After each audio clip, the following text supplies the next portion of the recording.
హైదరాబాద్లోని భాగ్యలక్ష్మి అమ్మవారిని దర్శించుకోవడం జరిగింది. రాష్ట్ర ప్రజలందరికీ కూడా దీపావళి పండుగ శుభాకాంక్షలు తెలియజేస్తా ఉన్నాం. ఆ అమ్మవారి దయతోని రాష్ట్ర ప్రజలందరూ కూడా సుఖ సంతోషాలతో ఆయురారోగ్యాలతో ఉండాలని, ఆ అమ్మవారు మనందరినీ చల్లగా దీవించాలని ప్రార్థించడం జరిగింది. ముఖ్యంగా హైదరాబాద్ అంటేనే ఒకప్పుడు మత సామరస్యానికి మరి ప్రతీకగా మన హైదరాబాద్ ఉండేది. చార్మినార్ లో భాగంగా భాగ్యలక్ష్మి అమ్మవారి దేవాలయం ఉండడం, హిందువులు ముస్లింలను గౌరవించడం, ముస్లింలు హిందువులను గౌరవించడం, ఒకరి పండుగను ఒకరి సాంప్రదాయాల్ని ఒకరు గౌరవించుకునే గొప్ప సంస్కృతి మన హైదరాబాద్కు ఉంది. ఈ హైదరాబాద్ నగరం ఇంకా ఇంకా వెలిసిల్లాలని, ఇంకా అభివృద్ధి పథంలో ప్రయాణించాలని అమ్మవారిని ప్రార్థించడం జరిగింది. అయితే ఈరోజు రాష్ట్రంలో మనం చూస్తా ఉన్నాం, ఈ మధ్యకాలంలో పోలీసులకే రక్షణ లేకుండా పోయింది. మొన్ననే చూసాం, ఒక రౌడీ షీటరు ఒక పోలీస్ కానిస్టేబుల్ ని చంపడం జరిగింది. ఇది చాలా దురదృష్టకరమైన సంఘటన. అంటే హోంమంత్రిగా ముఖ్యమంత్రి ఉన్నాడు, ముఖ్యమంత్రి హోంమంత్రి, హోంమంత్రి ముఖ్యమంత్రి, కానీ ఇలా ప్రజల్ని రక్షించాల్సినటువంటి పోలీసులకే రక్షణ లేకుండా పోయింది రాష్ట్రంలో. అంటే ప్రభుత్వం పూర్తిగా శాంతి భద్రతల్ని నెలకొల్పడంలో, ప్రజలకు రక్షణ కల్పించడంలో ఈ ప్రభుత్వం పూర్తిగా విఫలమైపోయింది. ఇవాళ నిజంగా ఒక కానిస్టేబుల్ మరణించడం అనేది చాలా చాలా బాధాకరం.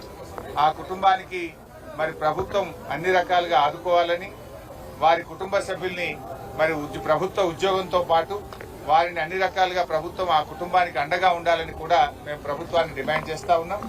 దీన్ని రివ్యూ చేసుకోవాలి. నిజానికి నైతిక విలువలు ఉంటే, బాధ్యతలు ఉంటే ఆ రోజుల్లో హోంమంత్రులు రాజీనామా చేసేవాళ్ళు. కానీ ఈ ముఖ్యమంత్రికి అట్లాంటి ఏమి లేవు.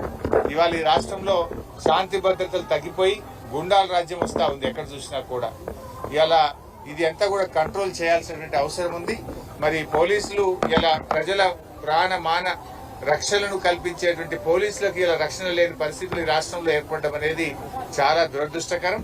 మరి అమ్మవారిని కూడా మేము ప్రార్థిస్తాం, రాష్ట్రంలో మరి ఇంకా శాంతి భద్రతలు నెలకొల్పాలి, రాష్ట్రంలో ఇంకా మంచి అభివృద్ధిలో ముందుకు సాగాలి అని చెప్పి అమ్మవారిని కూడా ప్రార్థిస్తా ఉన్నాం.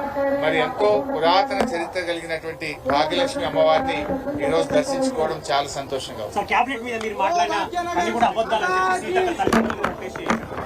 సరే, కేబినెట్ లో ఏం జరిగిందని నేను చెప్పాల్సిన అవసరం లేదు కదా. కేబినెట్ మంత్రి గారి కుమార్తె చెప్పింది కదా నిజాలు ఏంటిది అనేటువంటిది, నేను చెప్పాల్సిన అవసరం లేదు.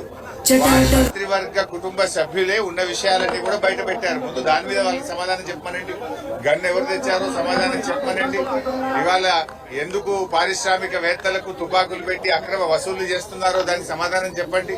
ఎండోమెంట్ ల్యాండ్ విషయంలో ఆవిడ చేసిన ఆరోపణల మీద ఒక సిట్ వేయండి, లేదా ఒక జ్యుడిషియల్ ఎంక్వైరీ కమిషన్ వేసి మా న్యాయ మీద వాస్తవాలు బయటకు తెచ్చే ప్రయత్నం చేయండి. ఎందుకు దాన్ని హషప్ చేసే ప్రయత్నం చేస్తున్నారు? ఇలా 3-4 అంశాల మీద అక్కడ ఆరోపణలు వచ్చినాయి. వాటి అన్నిటి మీద ఒక సిట్టింగ్ జడ్జితో జ్యుడిషియల్ ఎంక్వైరీ వేయండి, అన్ని విషయాలు బయటకు వస్తాయి కదా. ఇవి మేం చేసిన ఆరోపణలు కాదు, మీ కేబినెట్ మంత్రులే చేస్తున్న ఆరోపణలు, మీ కేబినెట్ మంత్రుల యొక్క కుటుంబ సభ్యులు చేస్తున్న ఆరోపణలు. వీటన్నిటిని బయటకు తీయండి, బయటకు రావాలి. నిజంగా మీరు తప్పు చేయలేదు అంటే, మీరు ఇలాంటి జరగలేదు అంటే విషయాలు బయటకు తీసుకురండి. తప్పు చేయకపోతే పోలీసులు మంత్రి గారి ఇంటికి ఎందుకు పోయారు?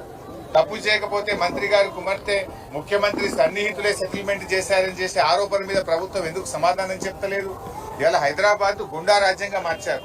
ఒకప్పుడు బీఆర్ఎస్ ప్రభుత్వము పెట్టుబడులకు స్వర్గధామంగా మారుస్తే మీరు గన్ కల్చర్లు పెట్టి పెట్టుబడిదారుల దగ్గర అక్రమ వసూళ్లు చేసి వాటాల్లో పంచుకోవడంలో తేడాలు వచ్చి మీరు తన్నుక చేస్తున్నారు. ఇవాళ పాలన చేస్తున్నారా, వాటాలు పంచుకోవడం కోసం మీలో మీరు తన్నుక చేస్తున్నారా? ప్రజలు బాధపడుతున్నారు, ప్రజలు ఆలోచిస్తున్నారు. బీఆర్ఎస్ హయాంలో రెడ్ కార్పెట్ వేసి పెట్టుబడిదారులను ఆహ్వానించింది బీఆర్ఎస్. కానీ ఈ రోజు మీరేం చేస్తున్నారు? ఆ పెట్టుబడిదారులను తుపాకులు పెట్టి బెదిరించి ఒక గన్ కల్చర్ ను తెచ్చారు మీరు. ఆ రోజు మేమేమో అగ్రికల్చర్ ను పెంచాం, మీరేమో గన్ కల్చర్ ను పెంచుతున్నారు.